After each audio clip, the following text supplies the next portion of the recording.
दुनिया के कुछ हिस्सों में ऐसे जंगल होते हैं जो दिखते तो मामूली हैं, पर होते हैं वाकई कमाल के।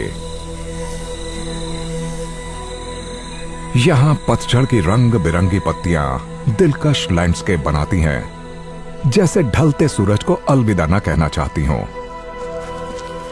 कुछ जगहों पर यह सब अनोखा नहीं लगता है, और ये जंगल मिलते हैं साउथ अफ्रीका में।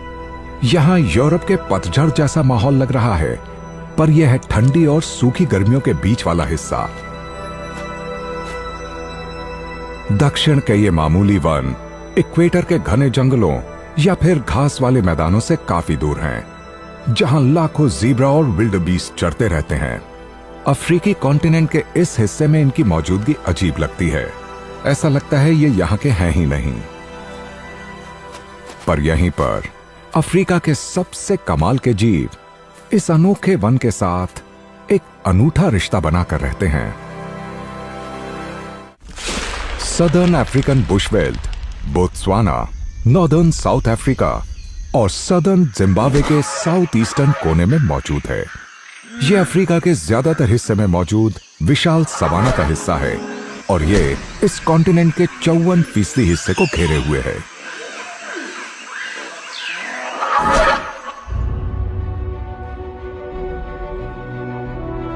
सदर्न अफ्रीकन बुशवेल्ट एक क्लासिक सवाना है। यहां कई तरह के पेड़ पौधे उगते हैं। यहां चारागाहें भी हैं और छोटी संकरी और बड़ी पत्तियों वाले पेड़ भी, जिनमें इलाके के हिसाब से थोड़ा बदलाव नजर आता है। बुशवेल्ट बेशक घना जंगल ना हो, पर फिर भी ये पेड़ों और झाड़ियों के लिए एक खूब बड़ी भूल भुलैया है। यहां रहते हैं बहुत सारे जानवर, जिनमें से कई विलोपन का गंभीर खतरा झेल रहे हैं, जैसे कि ब्लैक राइनो।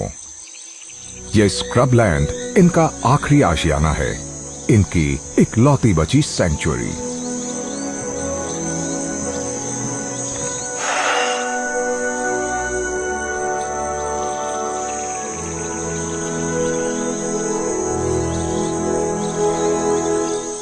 ये झाड़ियां इनका पेट भी भरती हैं, क्योंकि ये इन कम ऊंची वाली डालियों, पत्तियों और पौधों को ही खाते हैं।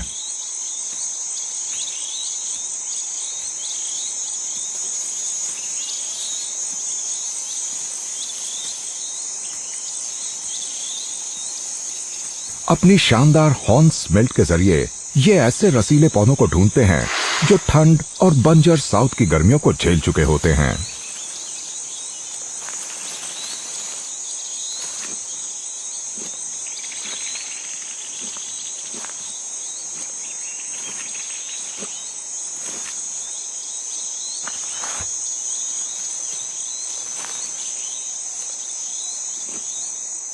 मां और बच्चे को साल के दौरान टेम्परेचर में होने वाले जबरदस्त बदलावों का सामना करने लायक होना चाहिए, जैसे -3 डिग्री नीचे से लेकर 40 डिग्री सेल्सियस तक। गर्मियों में इनके कुछ इलाके रात में फ्रीज हो सकते हैं, इसलिए 2 साल का ये बच्चा, जिसका वजन करीब 500 किलो होता है, अपनी मां का दूध पीता रहता है, ताकि सूखी और ठंडी गर्मियों में जिंदा रह सके। बेशक बुशवेल्ट मामूली लगता है, पर यहां इस इलाके में कई बड़े जीव रहते हैं।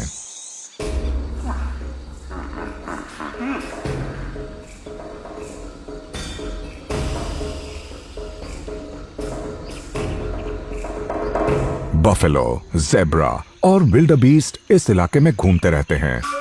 कम पेड़ों वाले इस इलाके में उनका आना जाना लगा रहता है।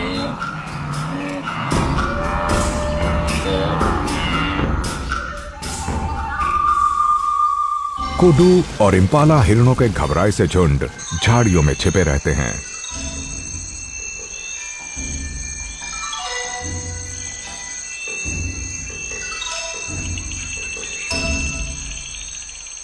भागकर झाड़ियों में छिपने से सिक्योरिटी का एहसास होता है, पर यह हमेशा सेफ नहीं होते।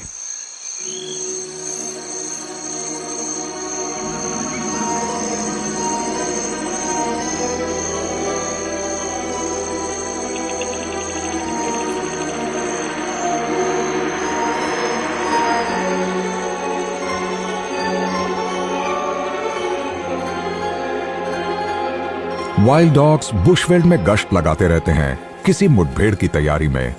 ब्लैक राइनो की तरह ये अनोखी स्पीशीज भी भारी खतरे से घिरी है।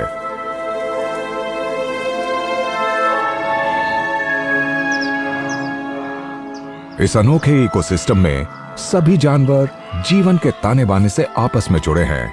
इनमें बहुत से पक्षी, कीड़े और मैमल शामिल हैं और ये पेचीदा रिलेशनशिप इन बफेलोज जैसे बड़े मैमल्स के इर्द गिर्द मौजूद दिखती है।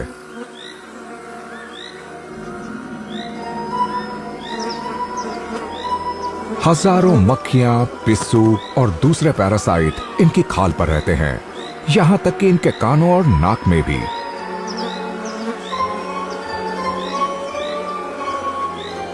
और फिर इनकी तरफ आकर्षित होते हैं रेड बिल्ड ऑक्सपेकर्स, जो इन छोटे पैरासाइट्स को खाते हैं और कभी कभी ये इनके खून की दावत उड़ाने का मौका भी नहीं गंवाते।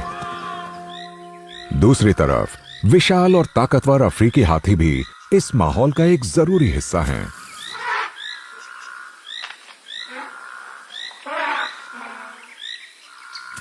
दुनिया में कहीं भी लैंडस्केप और वहां रहने वाले जीवों के बीच ऐसा रिश्ता साफ तौर पर नजर नहीं आता।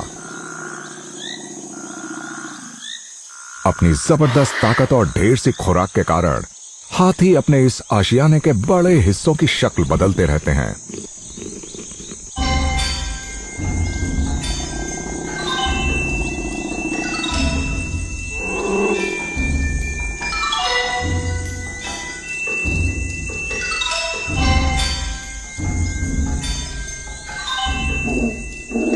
यह रिश्ता प्यार और तबाही दोनों से ही जुड़ा है, जो रोज ही इस लैंडस्केप का रूप बदलता रहता है।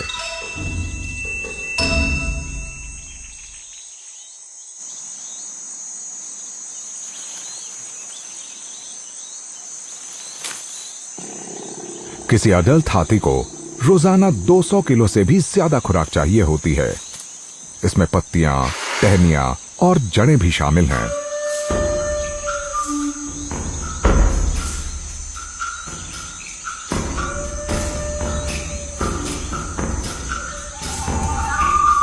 इनकी पसंदीदा खुराक है इस जंगल के पेड़, और कुछ तीखे कांटे भी इस काम में कोई बाधा नहीं डाल पाते।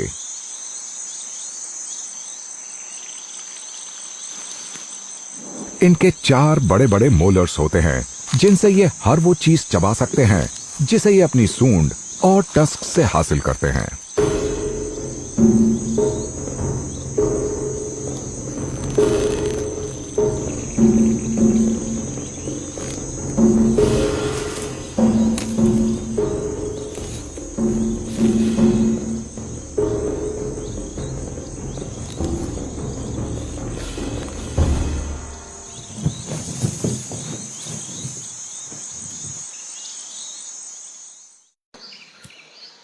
इस जंगल में एक और बड़ा जानवर रहता है।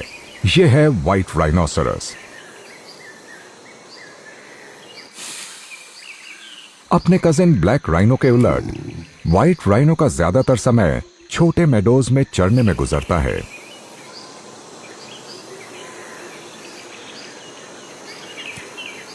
इसका लंबा, सीधा और मोटा होठ कुदरत ने जैसे पेड़ों के बीच उगने वाली घास को खींचने के लिए ही बनाया है। व्हाइट राइनोस के बड़े शरीर ऑक्सपेकर्स को शानदार खुराक मुहैया कराते हैं। ये इनके शरीर पर बैठे बैठे दावत का मजा लेते रहते हैं और इसमें इनकी मदद करते हैं खास तौर पर ढले इनके पंजे।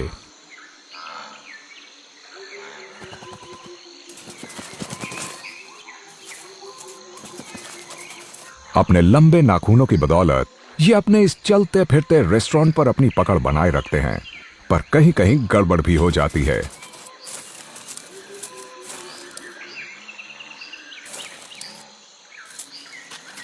जब ये जमीन पर चलते हैं या मिट्टी में पलटनी मारते हैं तो पलट भी जाते हैं।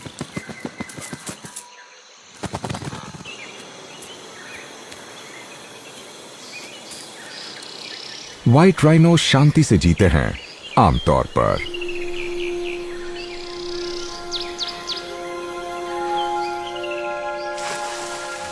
बड़े मेल्स अपने इलाकों की निशानदेही के लिए पेशाब और अपने मल का सहारा लेते हैं।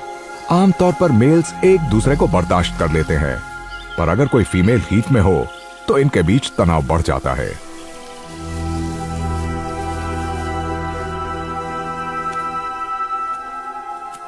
उसका ध्यान अपनी ओर खींचने के लिए इनके तेवर बदल जाते हैं। और अगर 2.5 टन वजनी जानवर 50 किलोमीटर प्रति घंटा की रफ्तार से दौड़ते हुए टक्कर मारे तो काफी चोट पहुंचा सकता है।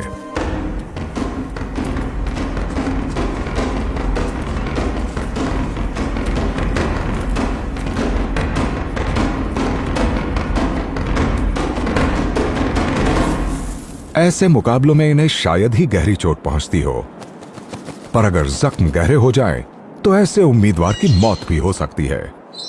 अफ्रीका के मैदानों में ट्रेजेडी रोजमर्रा की जिंदगी का ही एक हिस्सा है, और ये इस कमाल के लैंडस्केप के शानदार रोमांच का एक और पहलू है। बुशवेल्ड में इलाके और क्लाइमेट के हिसाब से बदलाव नजर आते हैं। लिम्पोपो और ओलिफेंट्स नदियां यहां के काफी बड़े जंगल से होकर गुजरती हैं और साउथ की गर्मियों में जरूरी पानी मुहैया कराती हैं।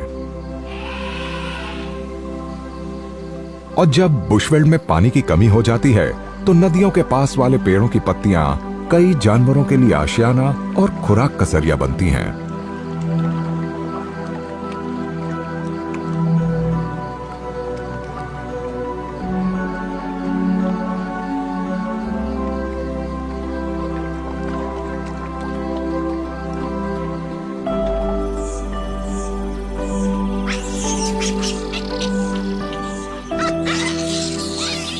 ये मस्त मौला ग्रेवेट्स या अफ्रीकन ग्रीन या सवाना मंकीज खेल रहे हैं। इन्हें इस बात की तसल्ली है कि कोई ना कोई हमेशा निगरानी करता रहता है।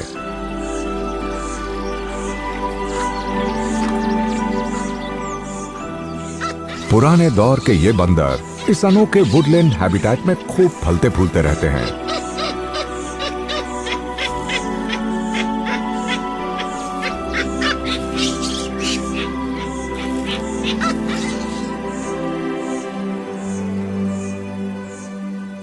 जब आसपास के इलाके सूख जाते हैं तो अंजीर के पेड़ इन्हें स्वादिष्ट और पौष्टिक फल मुहैया कराते हैं।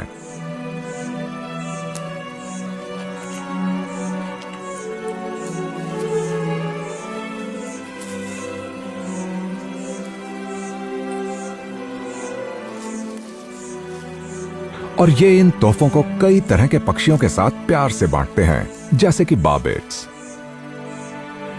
टूराकोस और गिनी फाउल। ये जंगल की जमीन पर गिरने वाले फलों को मजे से खाते रहते हैं।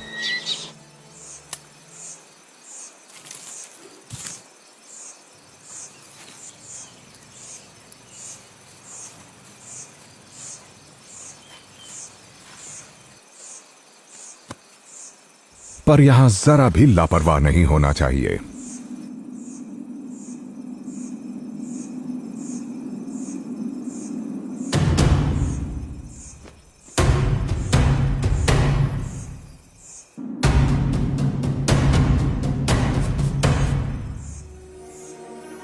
ये अफ्रीकन फिश ईगल वाकई खतरनाक होता है और ये ऊपर उड़ रहा है।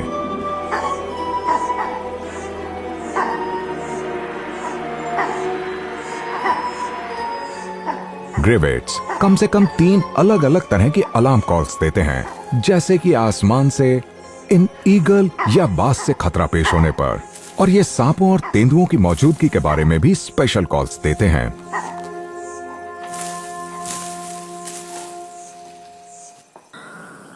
सवाना में कई तरह के शिकारी जीव होते हैं और यहाँ हर एक का एक खास रोल होता है। मिसाल के लिए हाइनास फूड चेन में सबसे ऊपर होते हैं, शेरों और तेंदुओं से भी ऊपर।